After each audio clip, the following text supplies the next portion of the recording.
안녕하십니까? 이번 시간에는 미래학자와 함께하는 진로 여행 마지막 시간으로 미래인재가 되는 길에 대해 알아보도록 하겠습니다. 먼저 우리가 보통 부모님들이 자기 자녀들을 보면서 많이 걱정하는 단어들이 있습니다. 그것들을 조사한 자료를 제가 한번 살펴봤는데요.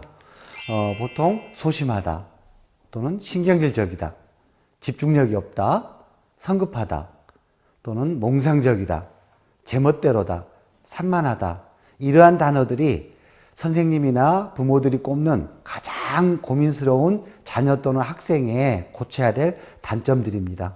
그런데요, 이러한 어떤 단점이라고 생각하는 것을 과연 미래학자들은 어떻게 바라볼까요? 이에 대한 미래학자들의 생각을 한번 알아보도록 하겠습니다. 자, 미래학자들은 전제를 이렇게 잡는 거죠. 앞에서도 제가 소개를 했듯이 중간쯤의 미래, 그러니까 현재의 단점으로 보이는 소심하다, 신경질적이다와 같은 이러한 단점들이 과연 15년 뒤에도 단점일까? 라고 봤을 때 미래학자들은 꼭 그렇지만은 않을 수도 있다라고 얘기를 합니다. 왜냐고요? 자, 소심하다라는 단어는 현재는 드러난 단점 맞습니다. 그런데요, 소심한 아이들의 대부분들은 잘 관찰해 보면은 의외로 신중한 면이 있습니다. 그러기 때문에 이 소심하다라는 말은 미래지향적인 신중하다라는 단어로만 바뀔 수만 있다고 한다면 그 아이의 장점이 될 수도 있겠죠. 마찬가지로 신경질적이다도 마찬가지입니다. 신경질적이다는 아이들의 내면을 들여다보면 아주 감수성이 풍부하거나 예민한 아이들이 많습니다. 그래서 이런 아이들은 아주 창조적이거나 또는 예술성이 강할 수가 있겠죠. 현재로서는 신경질적인 모습을 보인다면 고쳐야 될 단점 맞습니다. 하지만은 이것이 잘 훈련되어서 15년 뒤에 예민한 걸로 변할 수만 있다면 이것은 대단한 장점이 될 수가 있겠죠. 마찬가지로 집중력이 없다도 마찬가지입니다. 왜 우리 아이는 이렇게 집중력이 없을까? 이런 얘기를 하는데요.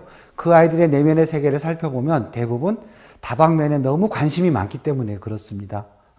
자고 일어나면 새로운 정보나 지식이 막 쏟아져 나오는데 나는 다시 태어나도 이 길을 가겠다라고 우직하게 고집 피우는 아이들이 오히려 이 사회에는 좀 이상한 아이들일 수 있다는 거죠. 그러기 때문에 다방면에 관심이 많기 때문에 그것이 부모님이나 선생님 눈에는 집중력이 없는 걸로 보일 수도 있겠죠. 다음으로는 성급하다입니다. 성급한 것도 지금 부모나 선생님에게는 아주 부담스러운 부분일지 모르겠지만 이 이면을 들여다보면 그것은 청소년들이 아주 에너지가 넘치는 학생들이 대부분 성급한 모습을 보여주고 있습니다. 이 또한 미래에는 충분히 장점으로 변환될 수 있다는 것입니다. 몽상적이다. 왜 너는 그렇게 맨날 쓸데없는 생각만 하느냐, 이런 얘기들을 부모님들이 한다고 합니다. 그 시간에 차라리 영어 단어 하나나 외우고 수학 문제 풀지 그러니, 이렇게 얘기하는데요. 그 몽상적이다라는 그러한 어떤 부분들이 내면의 세계에는 상상력이 풍부한 아이들이 보여주는 표현형이라고 볼 수가 있겠습니다. 그 다음으로는 제멋대로다. 뭐든 그렇게 규칙을 따르지도 않고 모든 걸 제멋대로 하려고 한다. 그래서 참 못마땅하다. 이런 어떤 얘기를 많이 합니다. 물론 산업시대의 학교에서는 여러 명의 학생들이 교실에서 활동을 해야 됩니다. 그러다 보니까 아무래도 규정도 엄해야 되겠고 규정을 잘 지켜야 되겠죠.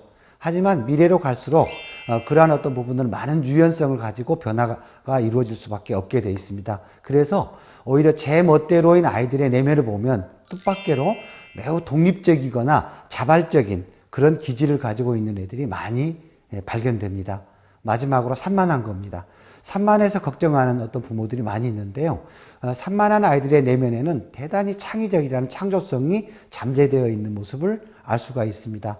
이처럼 부모님이나 선생님의 현재의 눈에 보이는 자녀들의 단점인 소심하다, 신경질적이다, 집중력이 없다, 성급하다, 몽상적이다, 제멋대로다, 산만하다, 이러한 것들은 현재의 아이들이 바로 내일 사회로 나간다고 하면 고쳐서 내보내야 되는 점 맞습니다. 하지만 우리 청소년들은 지금으로부터 대략 한 15년 뒤인 중간쯤의 미래에 사회에 나가게 될 것입니다. 그러하기 때문에 학교와 부모와 선생님은 어떻게 하면 현재의 단점으로 보이는 이러한 것들이 미래의 장점으로 변화시킬 수 없을까라는 고민을 하면서 그러한 전략을 짜서 아이들이 지금은 단점으로 보이는 이러한 요소들이 장점으로 변화할 수 있도록 안내해주는 그런 멘토 역할만 해줄 수 있다고 한다면 바로 지금 우리 아이들의 보이는 단점은 미래에 아주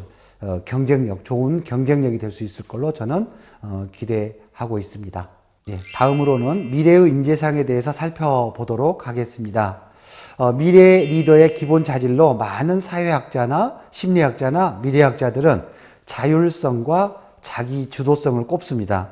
그런데요, 제가 살펴보고 자료를 보니까 이것이 미래 리더의 기본 자질뿐만 아니라 과거에도 또 현재에도 자율성과 자기 주도성은 그 인재로서 갖춰야 될 기본적인 덕목인 것 같습니다.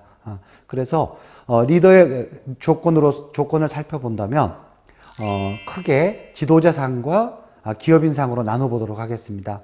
과거와 현재에는 지도자 하면은 이끄는 사람을 말합니다. 보통 리더십이라는 단어를 풀어보면은 특출한 능력을 가진 한 사람이 집단이나 대중을 커리스마틱하게 끌고 가는 것, 이런 어떤 것들을 리더십이라 하고 지도자상이라고 합니다.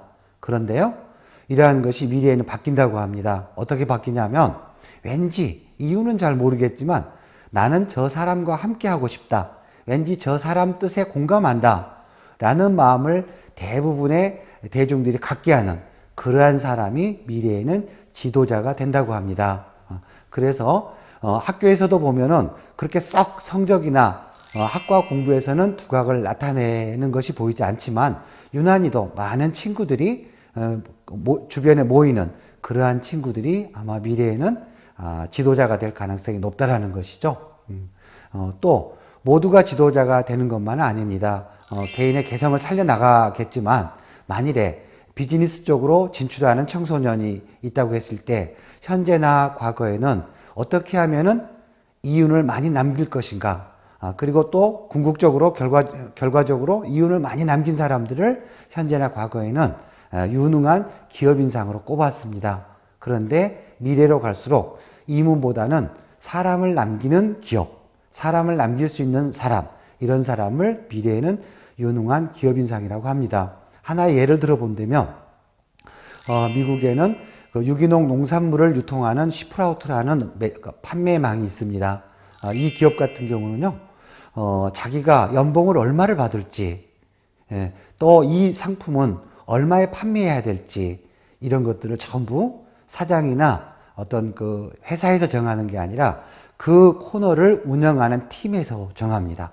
나는 이렇게 일했고 우리 회사는 이만큼의 물건을 팔아서 이만큼의 매출을 냈기 때문에 나는 이 정도의 연봉을 받는 것이 적절하다, 이런 식으로 결정한다는 것이죠.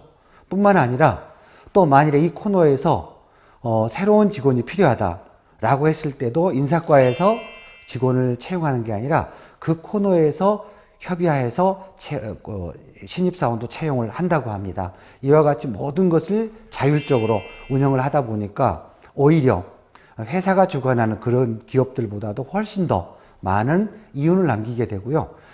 그 누구도 특별하게 질병이라든가 특별한 이사를 간다든가 그러지 않는 한은 결코 회사를 떠나려고 하지 않는다고 합니다.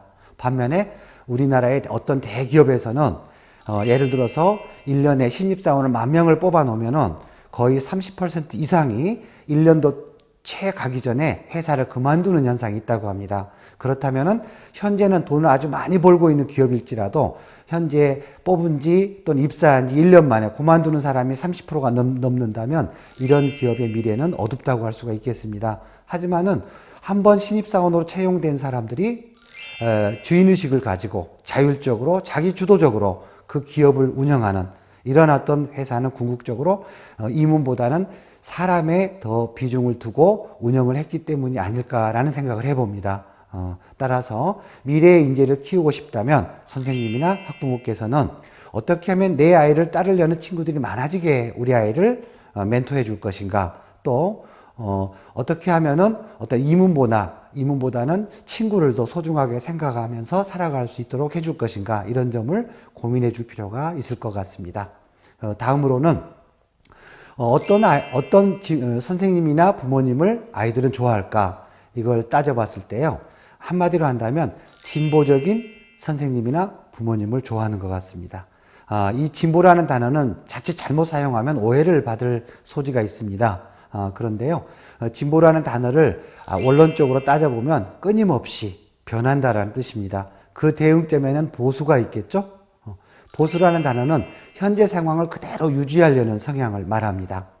본능적으로 청소년들은 선생님이나 부모님들 중에서 끊임없이 자기 자신을 변화하려고 노력하는 그러한 분들을 존경하고 따른다는 말이죠. 그래서 진보라는 말이 무조건 나이가 젊다고 해서 진보가 아니라 나이나 신념이나 종교나 지역 등에 얽매이지 않고 새로운 것을 받아들이는데 대단히 개방적인 이러한 사람들을 우리는 진보적인 사람이라고 합니다. 그래서 이러한 아이들에게 꿈과 미래를 심어주는 진로 여행을 하고자 한다면 우선 선생님과 학부모님들께서 생각이나 마음, 행동을 끊임없이 변화시키기에 노력할 필요가 있겠습니다. 다음으로는 우리나라 밖에 있는 간디의 교훈을 통해서 미래지향적인 인재상을 한번 추출해 보도록 하겠습니다. 평화롭게 커다란 일들을 많이 헤쳐나간 이 간디 선생께서는 돌아가시기 전에 7가지 사회악에 대해서 얘기를 했습니다. 인류와 국가를 어렵게 하는 7가지 사회악은 첫 번째로 원칙이 없는 정치, 두 번째로는 노동이 없는 부, 세 번째로는 양심 없는 쾌락, 네 번째로는 인격 없는 지식, 다섯 번째로는 도덕성을 상실한 비즈니스, 여섯 번째로는 인간성이 없는 과학, 일곱 번째로는 혁신 없는 신앙, 이런 어떤 것들입니다. 그런데 간디 선생께서 돌아가신 뒤에 손주인 아른 간디가 할아버지의 이 7가지에다가 한 가지만 좀 추가하면은 좀 더 완벽해지겠다라고 생각하고 할아버지의 7가지 덕목 인재상과 관련된 그 문구에다가 8번째로 책임 없는 권리라는 것들을 추가를 해줬던 것이죠. 그래서 그렇다면 왜 갑자기 미래의 인재상을 얘기하면서 과거에 간디께서 부정적으로 사회를 바라보면서 했던 7가지 개념을 얘기하는가라고 궁금해하시는 분이 있을 수도 있겠습니다. 그래서 저는 그 부분에 대해서 부연 설명을 해드리도록 하겠습니다. 제가 곰곰이 생각을 해봤습니다. 이 7가지를 보면서 그랬더니만 이 7가지가 단지 한 100여 년 전에 사회악이 아니라 지금도 우리 사회를 아주 어렵게 하는 어떤 키워드인 것은 틀림없는 사실인 것 같습니다. 그렇다면 이 7가지를 극복만 해줄 수만 있다면은 이 사회는 정말로 바람직한 사회로 진화할 수 있지 않겠나 생각을 했죠.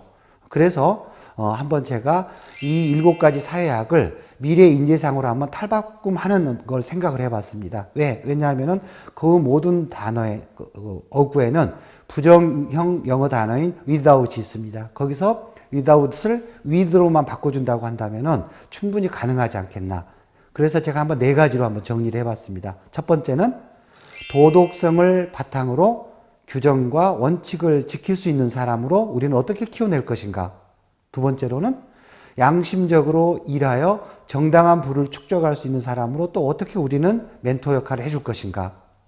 헌신적인 자세로 인문과 과학과 신학이 조화로운 사람으로 우리는 어떻게 양성할 것인가. 자신의 권리보다는 사회를 위한 책임을 더 중요하게 여길 수 있는 사람으로 우리는 어떻게 길러낼 수 있을 것인가.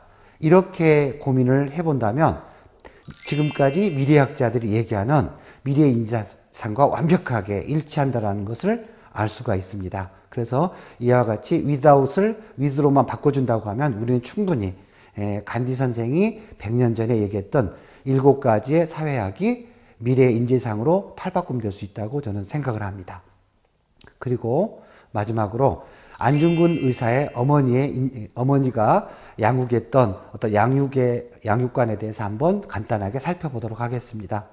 안중근 선생께서는 아주 동양의 평화를 위해서 많은 일을 하셨습니다. 특히 그분이 옥중에서 저술한 동양 평화로는 지금도 유럽의 화폐를 만들어낸다든가 유럽 공동체를 만들어내는데 결정적인 아이디어를 제공한 걸로 평가를 받고 있습니다.